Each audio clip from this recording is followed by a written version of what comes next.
Am I violating the law? No, this is, I'm saying for your safety. Okay, so I heard you using using profanity out here. Is that illegal? It is. No, it's not. You do it one more time, you're going to jail. One more time, you're going to jail. Freedom of speech. Okay. Your Constitution. All right, turn around. Put your hands behind your back. Iowa County Sheriff's Office. Hey, how you doing this afternoon? Good, how are you? I'm doing good. This is Realjamesfreeman, by the way, and I was trying to figure out if Deputy Matt Clinton had been put to yet. Put to Yeah, I guess that he had kidnapped somebody under color of law last year, and I was reading up on the U.S. statutes, and when you kidnap somebody under color of law, it says that you may be sentenced. So I was just curious where we're at in that process. Hey everybody, it's Realjamesfreeman, and today's video is coming to us from Iowa County, Iowa, where the Sheriff's Department arrested Afro audits for telling them to learn the Constitution. And this video is coming to us from this Afro man. Am I violating the law? No, this is, I'm saying for your safety. You need to I know, move don't further touch down. me, that's battery. Okay. But first, thanks to Private Internet Access for sponsoring today's video. Guys, you wouldn't leave your door hanging wide open on your physical property. So why do you leave it wide open on your digital property for hackers, businesses, and government to steal your data? Shut your digital door right now and lock it with Private Internet Access VPN.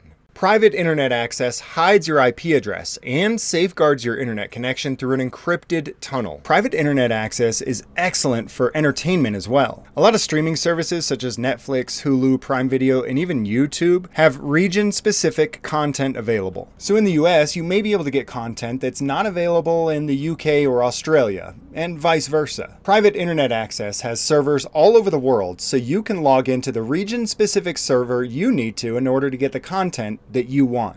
For me, this product paid for itself in the very first day by allowing me to set my location in the UK to be able to stream content for free that I would have had to pay for in the US. Private Internet Access is available for all platforms including Windows, Mac, Android, Linux, iOS, and more, and you can connect to an unlimited number of devices. Right now, using my promo code below in the description and the pinned comment, you get 83% off and pay only $2.03 a month with 4 months free. So you end up getting a great product while supporting the channel. Huge thanks to Private Internet Access for sponsoring this video. It was June 24, 2022 when Iowa County, Iowa Sheriff's Department got a call about a domestic dispute and showed up.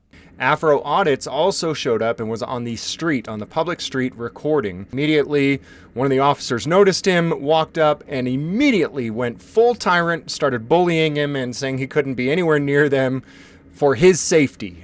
And the truth is, it's not safe to be anywhere near any police officer. They're unhinged lunatics, you never know what they're gonna do, and sure enough, the police in this interaction proved that it was unsafe to be near a police officer. Here, with the cell phone. Okay. I'll stand here and watch him.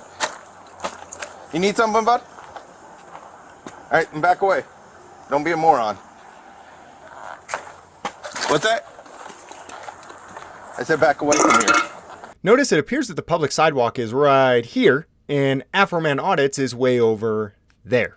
The body cam you're watching here is that of Robert Duncan, also known as Dunkin' Donuts, who makes an annual salary of $63,487. No, you watch the house. Hey, this is a dangerous situation. Walk back further, okay? For your safety. I'm telling you, walk back further. Okay, no, you're not. Am I violating the law? No, this is, I'm saying for your safety. You need to move I know, don't further touch down. me, that's battery. Okay, Don't touch me. It's not battery. Don't, hey, battery. I get battery. Go to the other side of the car for your safety. Battery. Get the fuck off me.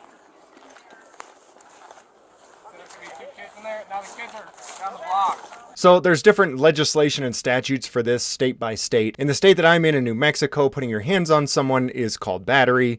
In Iowa, 708.1 calls the same exact thing assault. Either way, no matter how the legislation defines exactly what it is, most of us learned by about 1 or 2 years old to keep our hands to ourselves. Some of us didn't. Yeah, I can't hear anything from him in there.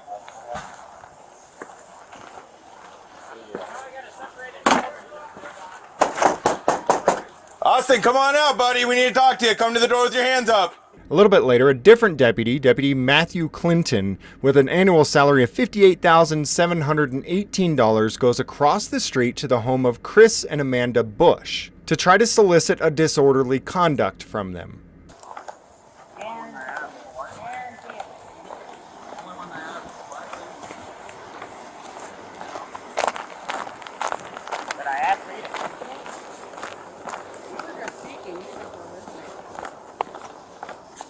Name badge number. Name badge number. Are you interfering with this tonight? Name and badge number. Are you interfering with this right Name now? and badge number. How's it going, guys? Good.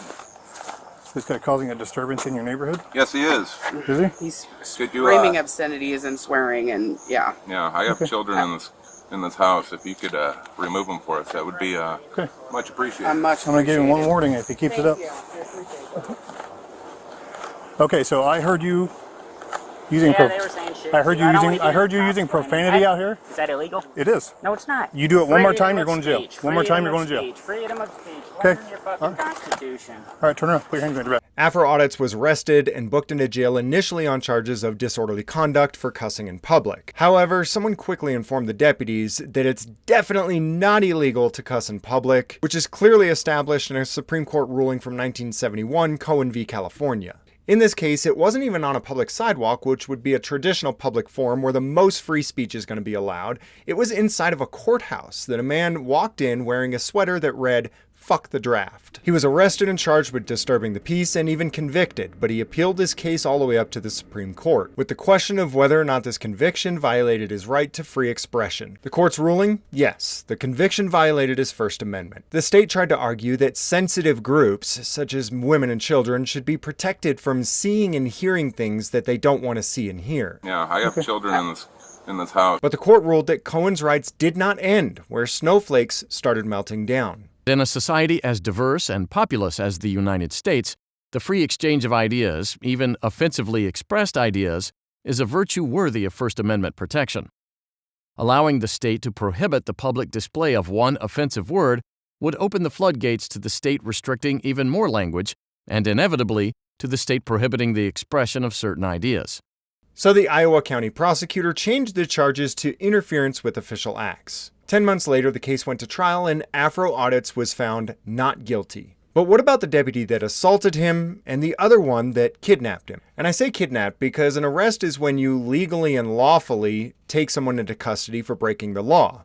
A kidnapping is when you do it illegally and unlawfully. So at the time of the incident, Afro Audits did file official complaints with the sheriff's department against the two deputies. But to this day, almost a year later, he still hasn't heard anything back from them. Personally, I think it's about time we stop pretending cops should get administrative complaints for committing crimes. And I would argue that both of these two deputies committed crimes. Not only that, but I would argue that they committed their crimes under the color of law, or in other words, while pretending that they had the legal, lawful authority to do what they were doing. And the United States Criminal Code has a very clear statute under which these deputies could and should be charged. Title 18, USC Section 242. And while it's actually extremely uncommon for this code to be used, it was used within the last 2 decades in New Mexico to imprison an elected sheriff for a decade for a crime that he committed under color of law. Basically, it says it's illegal to willfully strip someone of their constitutionally protected rights under color of law. And it even says that if death results from the acts committed in violation of this section, or if such acts include kidnapping, that a person should be fined under this title or imprisoned for any term of years, or for life, or both, or maybe sentenced to Iowa County Sheriff's Office.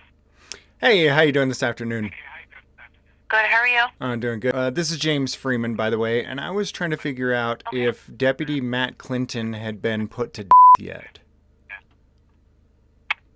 Put to Yeah, I guess that he had kidnapped somebody under color of law last year, and I was reading up on the U.S. statutes, and when you kidnap somebody under color of law, it says that you may be sentenced to so I was just curious where we're at in that process.